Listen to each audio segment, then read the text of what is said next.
乡亲好，欢迎收看全民台会，我是王小 K。像咱个天气对降重应对讲是冻雨的哦，咱后背界就是有机农场，了大部是宜兰三乡界乡田村，佮推翻冻虫药界有机村哦。今年个天气下问题，也冇嘛个风采经过，所以推翻个农产品呐，今年做得讲系台风秀，所以对了个做有机个农民来讲，了个通路会卖到哪位去就变做冻虫药个问题。今年来讲呢，了个推翻个有机农业促进法也正式通过，明年就会来实施的哦。所以了个种有机个农民记得就讲，你下大大辛辛苦苦种出来个有机农产品，人摆会卖到哪喏？又来转发了后，了个通路还有普系咪做得很卡加强？包含那个很小嘅问题才能今年出面台会内的很田村，为潮到动作嘅乡亲朋友，就下来讨论了解台湾嘅有机农业。影片去到恢复现场。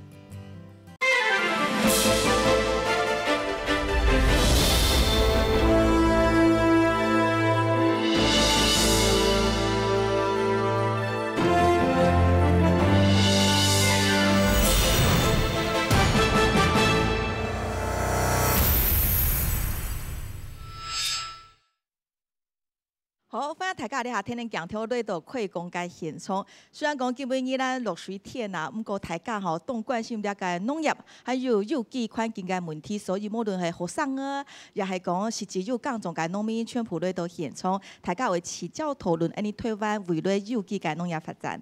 提前呢，先为大家绍介来宾哦。今日绍介体育来宾系农粮署冬季副署长陈启荣陈分署长。主持人各位村民大会的观众，各位乡亲，各位农民朋友，大家好。分享。天天少改还是我们宜兰在地养山文教基金会的秘书长陈新义，陈秘书长好。主持人、各位乡亲，大家午安，大家好。分享。再来介绍是宜兰染吉福农业处了解农业产销扩改扩总廖伟珍廖科长好。主持人、各位乡亲，大家午安，大家好。欢迎。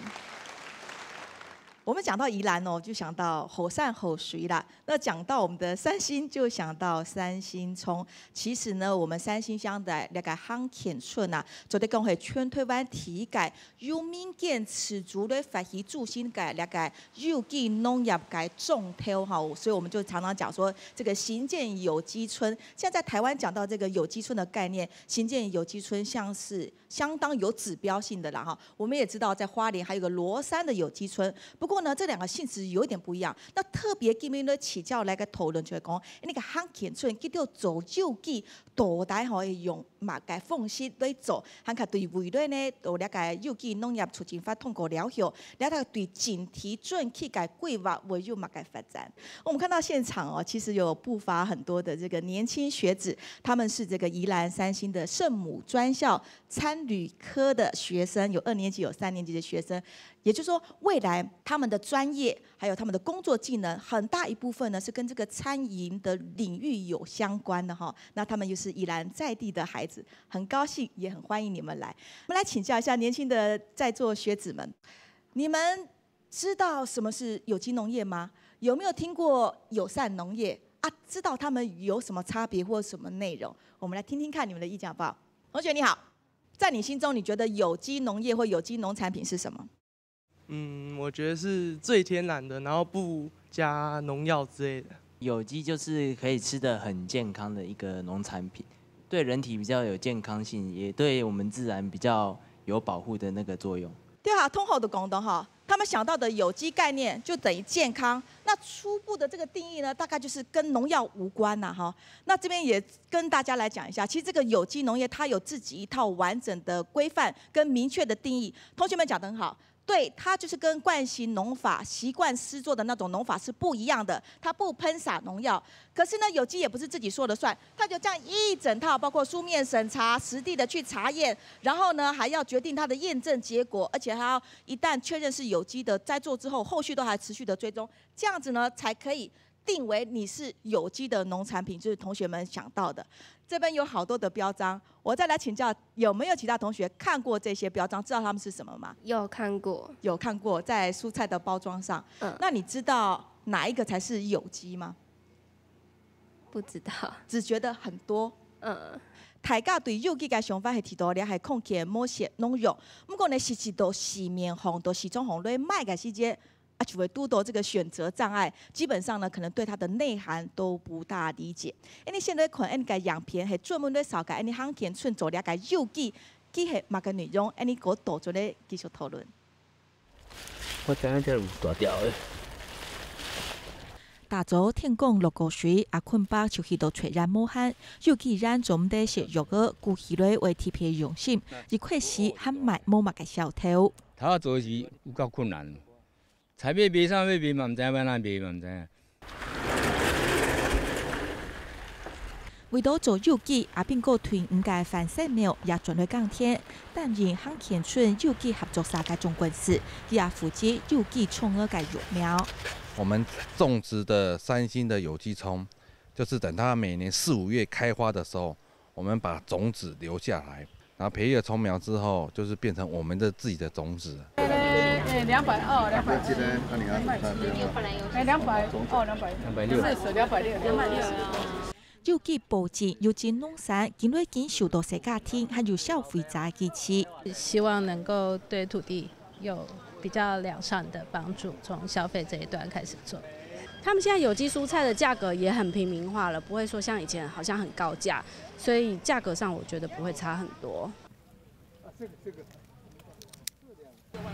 出題時是農民也盤各種體驗，而本有機農業輕易認識。我們在台北市都沒有採過洛神花，所以第一次的體驗。有機這方面好像台灣好像還正在起步，還有蠻大的成長空間。行田村係宜蘭第一個有機村，耕種面積從一塊是98年嘅9公頃，一路發展到兩下嘅60公頃。主要種嘅係有機禾兒，還有有機嘅青菜果子，兩下沙染有45個，未來也會繼續擴大。不過辛辛苦苦種出來嘅有機作物，係講加工過程唔係有機嘅，也總得遵守有機對賣。看看有機加工從東南青、全台灣都係安樣。連全國來說都很少。對啊，不然如果真的那麼看好，對全台灣人民都健康都很有利，那為什麼那些大廠都不太去驗證？而且未來有能力驗證的也可能只是那些大廠，因為他要投入很多的行銷預算，然後全國性的購買，才有辦法去支撐他做整場驗證。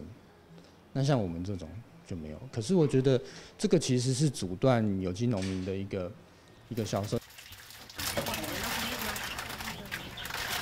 有機耕種嘅困難，真條嘅農民做得克服。有機產品嘅通路銷售係合作社長久經營嘅基礎。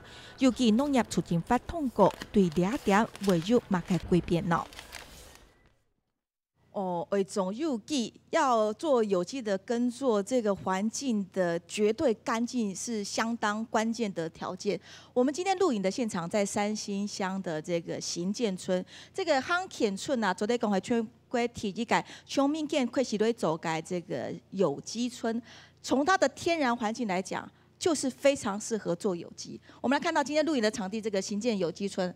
這裡的村民大概有1000多位了哈，它的可耕地面積大概有180公頃啊，說大不大，說小不小，就在我們整個這個宜蘭的右胸口的這個位置。那你看到哦，它其實上下隔着一條行健溪，然後南邊有安農溪，再來一條萬富圳，所以呢，就是形成一種像天然的隔離帶，就保護了這一塊桃花源，就很適合種作。那我們知道在宜蘭3星，我們的水源頭就是雪山山脈的這個水下來的，那這個水我們去到隨便的這個水圳去看起來是挺渾濁的，其實呢，它就富含礦物質，所以對這裡的這整個耕作環境來講是相當優良。他們不但開始推這個有機農業，也在隔年就成立了台灣第一個有農有機助興改這個有機合作社，剛好就是說，好，我要自己種有機，那我要想辦法來賣我的有機農產品。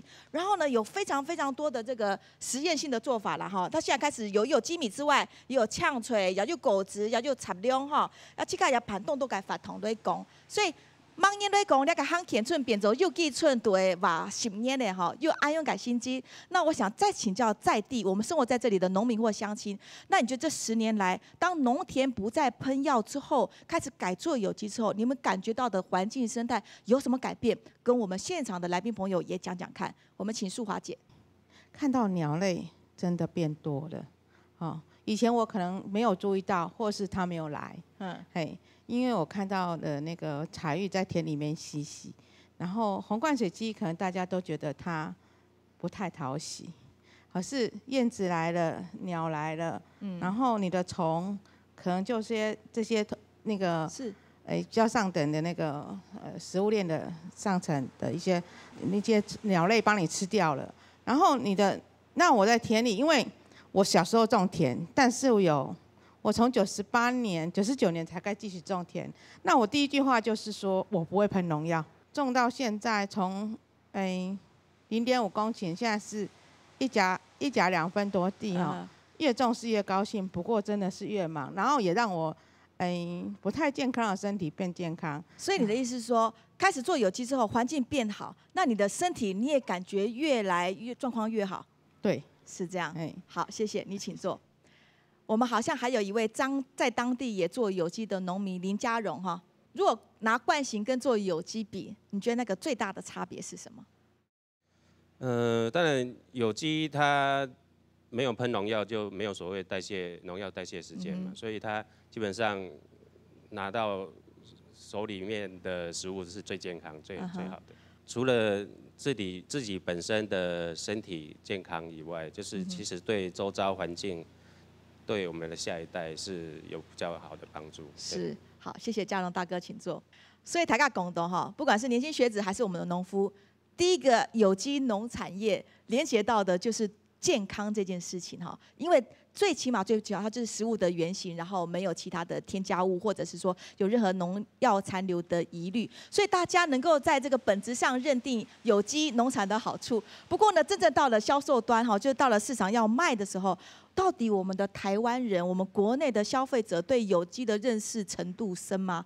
这点问题我先请教一下我们的分署长。刚刚一开始节目录影的时候，同学们就知道有机好，可是有机哪些内容的定义并不是那么清楚，但是这也不奇怪，因为他们还在校园里。可是如果到市面上，他跟着家里的人去采购的时候，看到这其实标章非常的多，所以我想要问一个问题说，这个有机农产品在国内的整体教育来讲，国民的支持度、情感上的认同是有啦，不过到底真正怎么样可以很方便、很快速的来认识什么是有机，什么不是有机呢？对有机农业的一个宣导，以标章来讲容易这个市面上有这么多的标章，容易混淆。就像我们电视画面看到的这个原来的有机农产品标章CES 标章，今年的8月24号，农委会有甄选定出一个新的，这是今年最新的有机标章logo 一个绿色的有机农产品，以后就很方便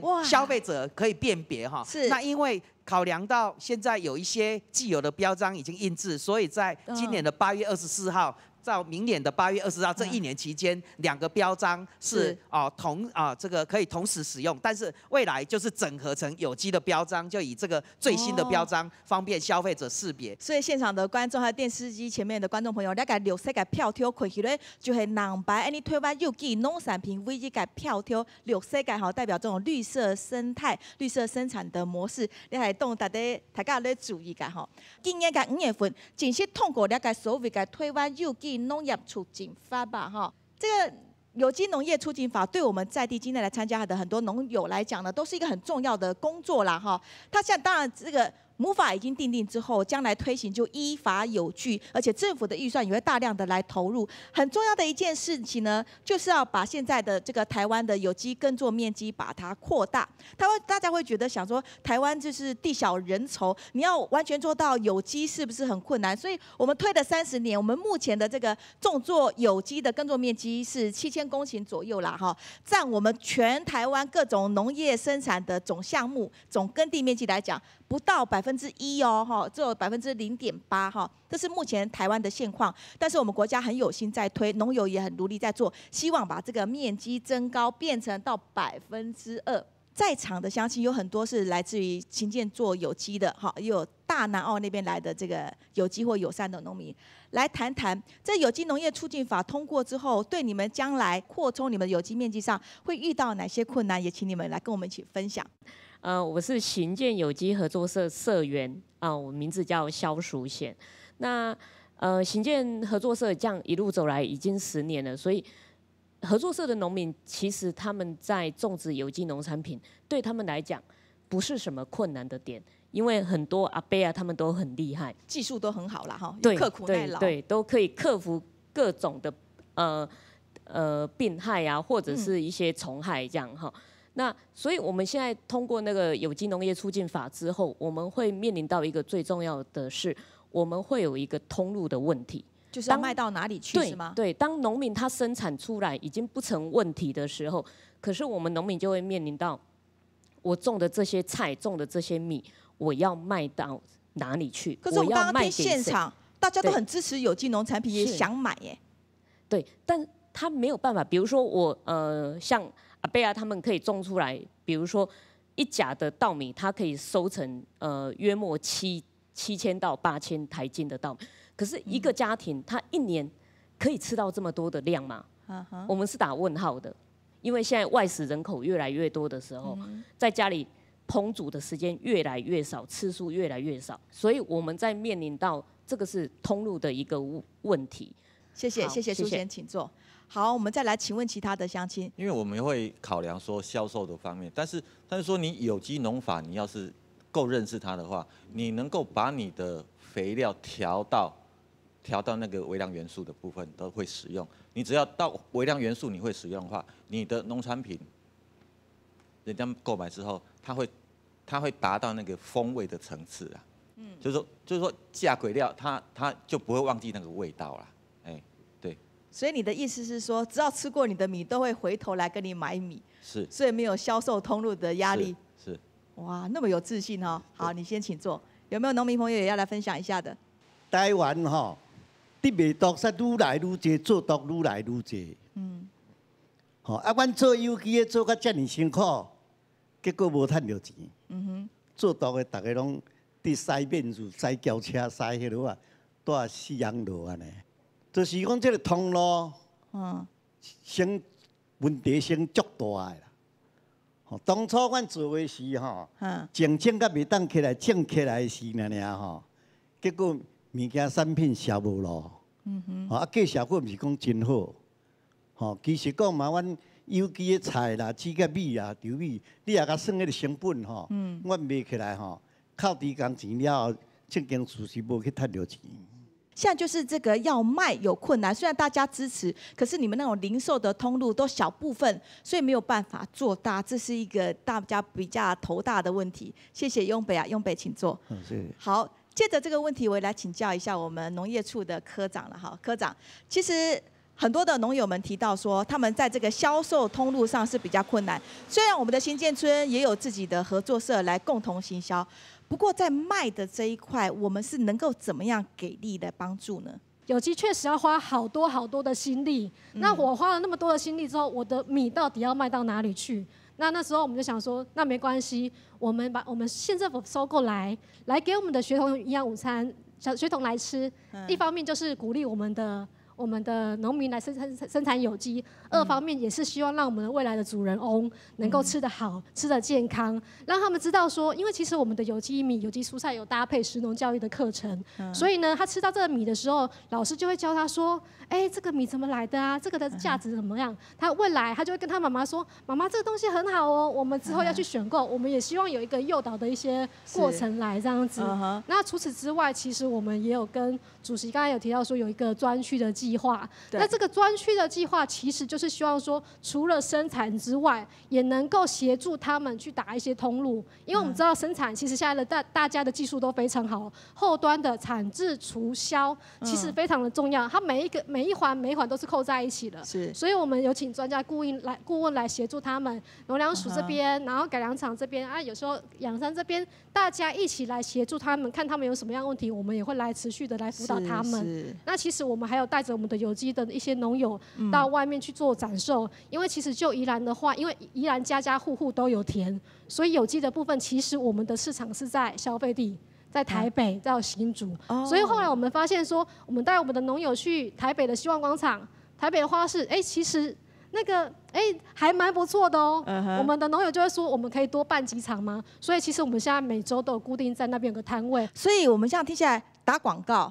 让这个有机农产品的能见度要被提升，然后还有找管道，就是要找可以接受这样子有机农产品的那个市场在哪里，要把它找出来。秘书长，其实我们都讲说，台湾的这次有机农业促进法在推了7年之后，在今年正式这个预告通过，明年就正式施行。有一个很重要的，在一切的帮助之外，更重要的就是要让农民辛辛苦苦种出来这个有机农产品，可以有一定的通路卖出去。所以这个产业辅导或产品管理就变得很重要。所以这个绿色采购的部分也会是这个法在明年正式要推的时候一个重点嘛。农民从事这样的耕种方法，政府应该要去补贴农民。对，因为农民去做这样的友善耕种的成本不应该由农民个别去负担嘛，是应该大家来共同来促成这个事情。所以这有机农业促进法，那这个法通过之后，在1年，就是在明年的5月30号，农委会要定出15种，根据母法要定出15种的促进的方案出来，促进的计划。所以现在正在拟定。所以刚才各位提的啦，通路啦。什么这些东西都会涵盖这个法里面。是，那我们可能就要进一步追踪，在明年5月正式上路之后呢，这个所谓政府提出来这个绿色采购的这种友善方案到底有哪些内容？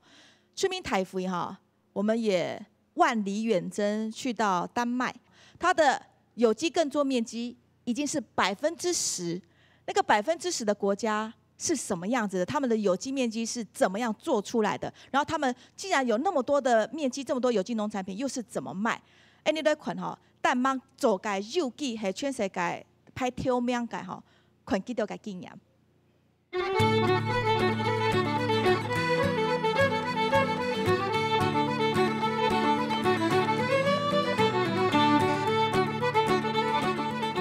你係丹麥離台灣1,000公里遠，佢到台灣強用係食用農業嘅國家。不過台灣有機耕種面積搶0.8%，丹麥已經超過10%。佢係全世界有機農業發展長度最高嘅國家。I'm very proud to be an organic farmer, and I want to be inspiration to the whole world because I want to prove this is possible. We can easily make enough food for the whole world without destroying the water and the environment. 丹麥農民嘅農場平均才70到80公頃之間，唔但搶種谷歌搶出果子，也有協助交流。生產嘅糧食係有機嘅，使用嘅能源也係綠色嘅，強調嘅係完全循環嘅概念。但係為做有機，農民需要通過嚴格嘅訓練。感謝。農民自家種也自家賣，出體順便時食，還有農場直送。連鎖嘅超市也係動手牽來機器。Jeg bor her på Stensbølgård sammen med Johan, som er min mand. Og Johan er 5. generation på gården her. Og jeg er også født på en gård og har altid haft med landbrug at gøre. Men jeg har dog også arbejdet på hospitaler, i køkkener og lavet mad til syge mennesker på hospitaler. Product that tastes good, that's number one. The second is that we want to have products that is ecological too. And the third one is that we like to have products nearby. So for instance, we don't buy apples from New Zealand. We like to buy them in our own backyard and bring them here. 有好嘅銷售管道，農民就做得有很較穩定嘅生產。丹麥政府很較多共強機構嘅囤產通路行來用心。We convert the kitchens from a conventional kitchen to organic kitchen. It's a good way also to let the consumption of organic food grow. 台灣做有機嘅環境係相對困難嘅，不過台灣農民嘅認真打拼，強用做得菜有機農業行創造好成績，重要嘅係會堅持下去。好，丹麥以快時為做有機，其實丹麥呢最早期在發展有機的時候，也是因為他們的國家慣行農法，那個地下水受到嚴重的污染。地下水一旦受污染，其他的各方面的产业都会受到极大的影响，所以他们就是集体来反思，才开始走了改有机。哎，你看到爱用改禁呀？那我们台湾现在真的要发展推动有机。刚刚我们有村民接受访问说，哎，台湾的有机好像在他印象上感觉刚起步，其实我们也推了30年。那现在有了这个母法定定，开始加紧脚步要来做的时候，有很大的一块，我们也集中学到了这个重要的部分，就是在学校的午餐跟团膳使用有机食材这个部分，先从大宗的通路、大宗的销量，从这个销售端来稳定保障我们农民的生产。所以刚刚我们的这个贤淑姐才会讲说，哎，这个部分就可以让这个农民更安心的去种作。我们看到，其实，在107年，就是今年度，我们以全台湾来讲，现在全台湾18个县市有2000多间的学校，有100多万的学童，就是每周使用有机食材。我们看到的是每周1个礼拜。刚刚我们的科长也告诉我们说，宜兰县来讲，他们的学生午餐就是1周1天。但是都淡帮政府继续做个系2礼拜，当一度又供了解又继续吹。这个问题，我想先请教一下我们农粮署分署长。现在除了刚刚讲到在台北的希望广场或是花博市集都有固定提供有机农产品的摊位以外啊，那消费端的拉力非常重要，所以我们在做有机的行销推广搭配这个计划都有成案专案计划，就是鼓励这一些卖场通路成立有机的专柜，那也结合电子商务或是这个有机的农夫市集等等的设立。那更重要的就是讲到团膳的部分现在带动了在宜兰县102年就已经开始吃有机蔬菜，那花莲县在104年也开办。台东县也即将在今年就会试办，那特别是包括国军的团膳也是以有机跟产销履历这2个标章的农产品为主希望能来带动。政府的预算在补助这一块，让大家多一点人吃有机的食材，是这样？是这样。那刚刚养山基金会也讲到，有机农业促进法今年通过，很重要的一个精神就是改进了原来农产品生产及验证管理法，它着重在对有机只是做管理面，那在促进面的部分，所以在有机农业促进法里面第9条就有特别定到说，主管机关应该鼓励机关团体跟企业优先采用有机农产品。如果说企业这种大客户、大宗的团体，他要来一次下订单订我们的有机农产品，那当然好。可是你怎么样去鼓励让这些有机的这些企业商决定要使用有机食材？这个部分就是讲到从团膳着手，另外通路能够接触到消费地的消费者非常重要。那现在有越来越多的这个大型连锁通路，他们都有设置有机的专柜，让消费者能够来购买。那结合上对标章的认识，所以其实讲到一件很重要的事情，如果说我们都是一直由上而下灌输跟教育大家说有机农产品怎么样好，你可以来买，还不如让这些要吃有机农产品的人自己主动进到农场来认识这个有机的农产品，那他有认识就有改变。不知道我们在地有没有农民也是这样尝试的？那你的经验要不要来分享一下？请举手。10月23号的时候，我们行健合作社办了一场，就是优利公司它成立30周年庆，在我们行健村办，它一共来了680位的公司的员工。那除了他买我们的米，体验我们的一日农夫的体验过程以外，另外我们就是安插我们当天也开设农民的市集，卖我们的有机产品，他们介绍给他们认识一下，起码他知道我们行健村在推这些有机食材是经过安全认证无疑的，他们吃到肚子里面可以确保说它的品质是还算不错。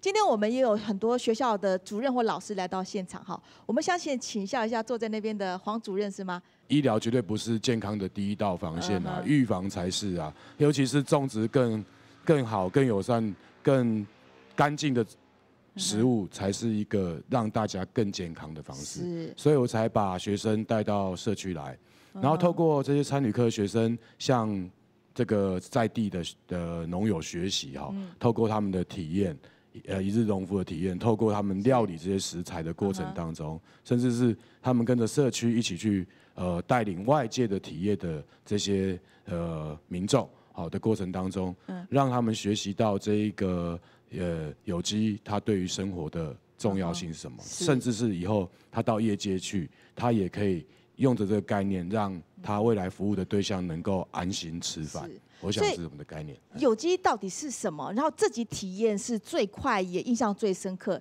谢谢老师。今天也有其他餐饮科的老师也在现场哈。我们是餐饮科，我们的学生不只是未来只是一个厨工，只是一个做菜的人，未来他可能会是一个大厨。当他是一个大厨的时候，他手中握有的应该是采购的权利，这就提到了通路的问题。如果他认同，他以后当了大厨师，他的饭店。他可以说，我是厨师，我决定我要用最好的食材，我要用的是有机，我要用的是友善，我要用的是好东西，不只是一个团膳的一个推广，由中央去强迫地方一定要使用这个有机的餐点，而是我们从消费者我们就可以吃到这个好的东西。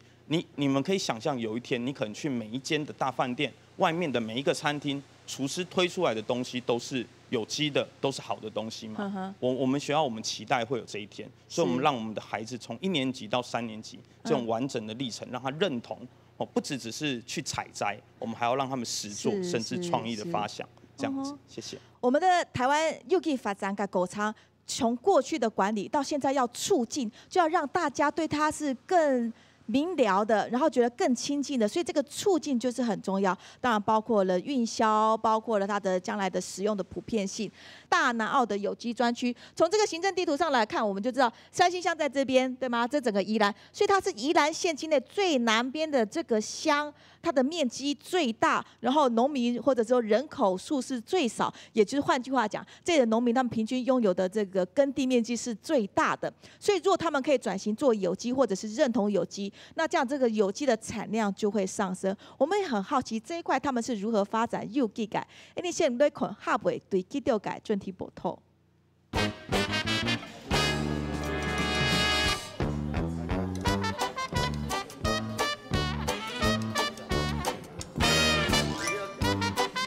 辣椒，辣椒又表法又重要，又走的辣椒也有辣椒染。辣椒大家都用得多，品种众多，为做出有机，该求有特色的。我们的培育都是用最有机的方式来做一个呈现。那我们包含我们是事前的种子栽培等等的，我们整个一流灌在温室里面完成它。这个物件，这个草啊，一定袂当留伫遐，这一目就生就烂。多山脚下降降嘅天然风景。有上衣也晓得如何照顾农作物。我刚才在除草，因为如果说草太多的话，它会把玉米原本该要有的养分给抢走。抒发公路起点嘅苏澳到南澳，主新嚟台南澳有機轉起，目標係為整合大家共合作有機。全台灣要找到這麼好的環境很少，因為它整個平原夠，然後夠大，然後這邊的水源夠乾淨，而且沒有一間任何的工廠。所以它的先天條件非常好。有機專區它劃了500-600公頃啊，但是實際上在這邊，有做有機驗證的或做友善的，大概60幾公頃。也係一個理想，不過卻係從辣椒兒僅僅做有機嘅面積強於貢獻體，辣椒兒嘅相關產品安多，有機做唔出安嘅量。所以也用以為想，強用係某些肉兒，友善農業嘅可行性應該還高啲了。大家能夠做有機最好，但是我要問大家，有機的市場佔整體市場多少比例？做不是有機友善的，如果它能夠符合大眾的要求，那符合藥檢的規定，在還沒到有機的門檻，我們還沒有辦法去支付那麼多，在現行的體制沒有辦法改善，我們當然從友善啊。從產品履歷來做嘛，這是個矛盾的問題。他一方面鼓勵友善，一方面鼓勵有機，可是現在我們好像慢慢覺得，我們有機好像變成是友善化的，變成法規上到處都有漏洞產生。台灣列下有機耕作嘅面積搶1%，係講做友善面積為太多，不過該以開始堅持做有機嘅事業有多難咯。尤其事實係業績冇做好，無論係有機亦係友善，可能都係唔難好。好，你看到了解那麼響吼，其實佢就講咧了解推球線就一条台九线隔开跟苏澳镇，不过苏澳跟这个南澳乡呢，算是一个共同的生活圈啦，很多的耕地或者是他们主流的这种耕作方式是属于比较相近的，所以我们又叫它是大南澳。那大南澳现在正在做这个要发展有机专区，不过以它的这个面积那么大哦，他们将来规划是希望说可以600公顷来做这个有机专区。那目前的这个我们刚刚说了嘛，有机不是自己说了算，那可是要透过政府的验证把关才可以叫做有机。所以目前得到验证的这个有机的耕作面积还是比较少数的。那我们来想到，刚刚我们开始一录影的时候，那我们的年轻学者就提到，有机农业我听过啦，友善农业我仿佛也听过，不过我不知道它是2种不一样的东西。我想请教，对我们大南澳地区的乡亲来讲，到底这个种有机跟种友善，在第一线的消费者他会感觉到迷惑混淆。那不知道在你们在地在种的时候呢？因为我们有一群人来到南澳呢，他们是做自然农法，那这些都是以目前的归类，就是它是属于友善农业的。那友善主要就是不放化学肥料，不喷农药，那甚至也有的是完全自然农法完全是不放有机肥的。那就是跟有机的定义就都一样啊，不放农药，不放化学肥。那为什么不是等于有机？有机是政府规定的那一套规则，没有符合规则不可以叫有机。是，所以友善就是这样凸显出来的。那不过在品质的保证上，如果没有政府的检验把关，你有没有怎么样让消费者有信心呢？大部分友善的这些属于社群型的，他们都会夹带的是DIY 体验啦，或者来这边旅行，他们属于比较人的关系比较近。有机是靠标章嘛，那社群关系它不一样，它是靠着整个人际网络。那我想好奇，请问你们现在也要准备做有机专区，会想要朝有机前进，就是通过那个验证吗？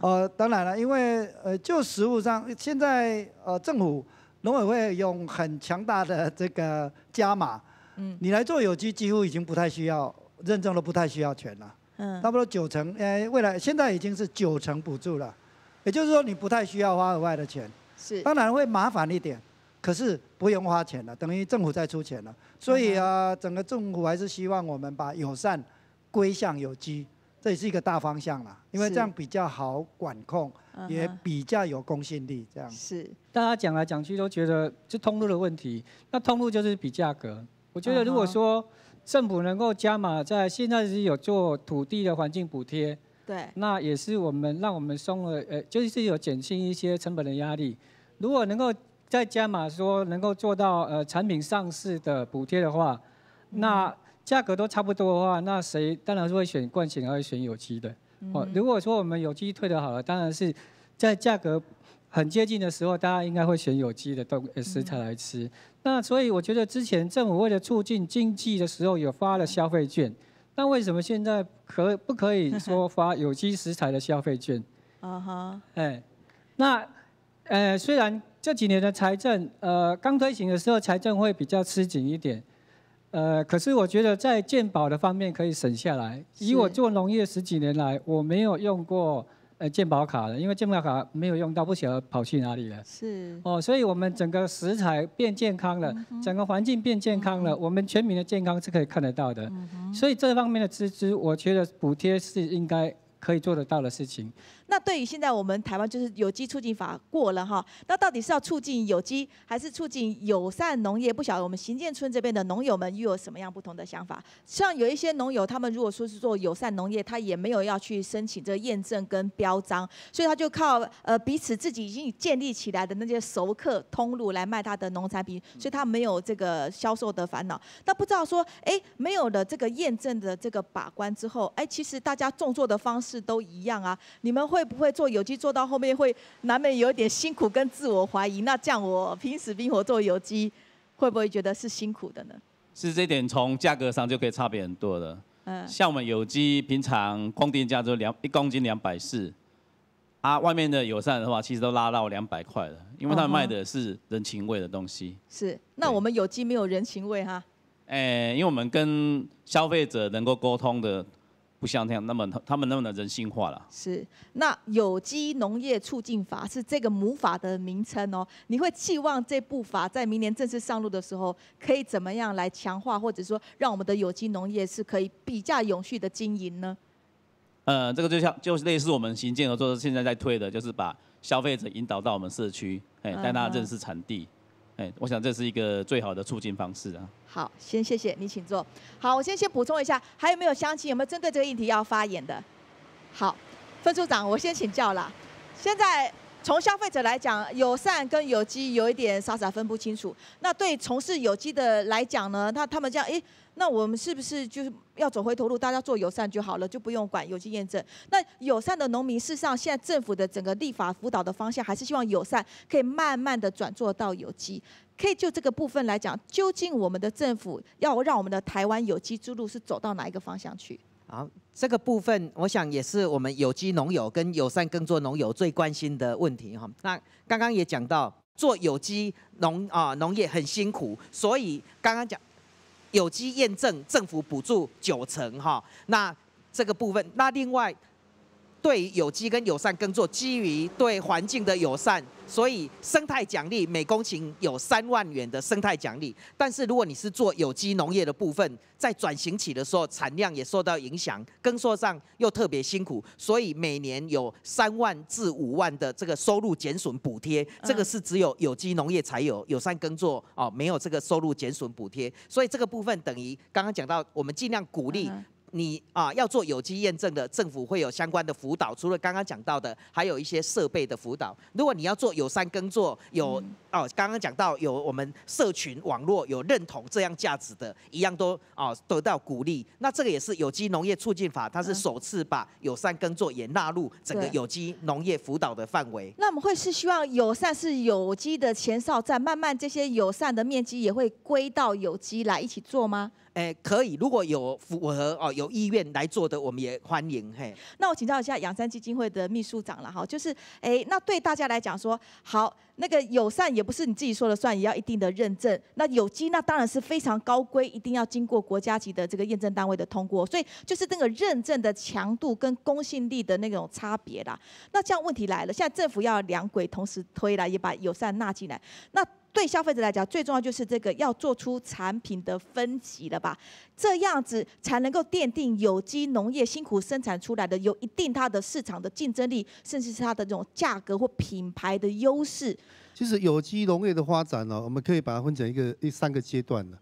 第一个是有机1.0，有机1.0可能是早期我生产者跟消费者，我们可能住隔壁或隔壁村，我们大家都互相认识。所以你也知道我生产的过程，所以这样生产出来的产品基本上它也没有经过验证，但是大家基于互相信赖，这样的产品叫有机1.0。但是随着那个产量的增加之后消费者跟生产者之间是有距离的，所以这个时候就有一个有机2.0，就有第三方验证的机关出来做一个公正的验证，所以这个就有机2.0，是有机农业的定义，基本上它是有经过第三方的验证。那现在整个世界上联合国或者是世界有机生产联盟，他们在推有机3.0，他们大家检讨之后发现说，有机2.0的生产方式，如果是要经过第三方验证，那生产者要增加很多的成本。那这样的有机农业对于我们农村的小农是没有办法生产。那目前是政府负担了，所以政府负担也很大。就是会变成有机惯性化，有机就变成一个企业，像比如说台湾永丰鱼它可以做这样，但是我们小农是没有办法。有机农产品它生产的还是经过第三方验证之后，会核发叫做有机生产验证的标章。对。好，友善耕种的，它也不是说。它还是有基本的生产规范，对。但是你这个团体，比如我举例说 MOA 自然农法，它就要定出MOA 自然农法我的生产作业的流程是什么，然后他们自己有一个验证的，这是他们自己要管理。那农委会政府单位就是去抽查，但是他们生产的就不能标示说它是有机农产品。不管怎么说。我们台湾未来的30年、50年，这个农业的耕作模式朝向友善，继而到有机的这个方向，大概是大家都共识啦哈。那谈到这边，还有其他的农友，不管是你现在做友善还是做有机的，或者是我们的消费者、家庭主妇，也都能够来发表意见。我们请举手，还没有发言过的，我们请这位先生。全国即马是149万的迄个学童拢总消费163公吨的有机农作物这个物件内底应该是包括米、掺这个蔬果安尼大家去算看卖啊的咱一礼拜政府的班赞加0.11公斤呐，安尼大家听有我的意思无？有机蔬菜一个人甲食0.11公斤呐所以拄啊咱咧养表就讲咱若种这个有机蔬菜若经过这款的小路、通路这款的做法所以种有机蔬菜大家拢摇不到啦。应该是有很大的成长空间呐我们还有其他的农友也要来发表意见。你好，各位乡亲大家好我在南澳种植大概接近6甲地目前大概认证的有2甲2。其实我也很想把有机验证的面积持续增加，但是说实在，这些验证的，因为是刚才科长讲的，这是国有地。所以我验证的东西都是别人的名字，不会是我的名字。是，所以在通路上面我们就会有问题。那在通路之前，可能有时候我们产品的话没办法那么快就一次都销售完。那大部分宜兰的地区都是一些小农，所以是不是一些政府机关可以协助整合我们这些小农？说，比如说有一些育人啊、储存的一些相关的。设备脚步要跟上来，因为我们可能小农单独一个人，其实做一个设施是不划算的。好，我们谢谢这位年轻的农民。那老师，像你观察，如果像学生或班级有进到农田，跟从农田回来之后，那个学生的这个对农业的感觉会有比较增长吗？我觉得是有的。因为如果只是单纯的从课堂上，比如说有很多讲解这样，对，讲解，或者是只是比较深色的环境教育，学生们可能理解可没有那么深，可是他可以透过体验的方式，可以了解说原来土地的资源，可以是看到生态的多样貌。可能他从来没有看过萤火虫或者是瓢虫等等的，可是这是要在生态环境非常友善的这种环境中才可以看到的生物指标，他就可以看到，他看到之后才发现，原来老师上课讲的东西，我事实上是可以看到的，不是只有在课本上看到。然后我可以知道说，从土地上到餐桌的过程，事实上，如果让它越短，食物的里程越短，代表食材是越新鲜的。对，那其实对我们是更好的。是，对，那这是我们正在努力的目标。这样，谢谢老师的说明。好，那最后时间的关系，我们请阿美姐。我是建议讲，看咱这边记录起来中小学的课本可以编入教材，让学生去认识那个啥叫做有机的啦那我非常高兴，就是因为林聪贤当县长的时候他在发展有机新宜兰，就有列入中小学的午餐，1个礼拜1餐嘛。那刚刚我们永伯在诉苦，伊在诉苦讲做有机拢无趁钱。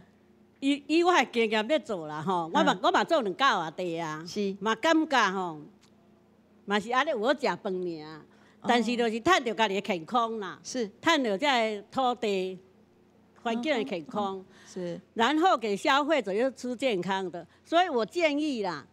因为有机促进条例通过了嘛，可以编比较多的经费譬如讲1礼拜吃2天嘛，是吃2天对这小农才会当生存给我们的后一代有健康的身体要保护他们。是。好，讨论到俩就是非常重要一点，一定要让大家重视我们吃下肚的东西，因为吃到肚子以后就拿不出来了所以这注重食材的来源，注重有机的品质，跟重视这个有机的环境价值。最后短短30秒，我要请教分署长，大家提到了教育，分署长。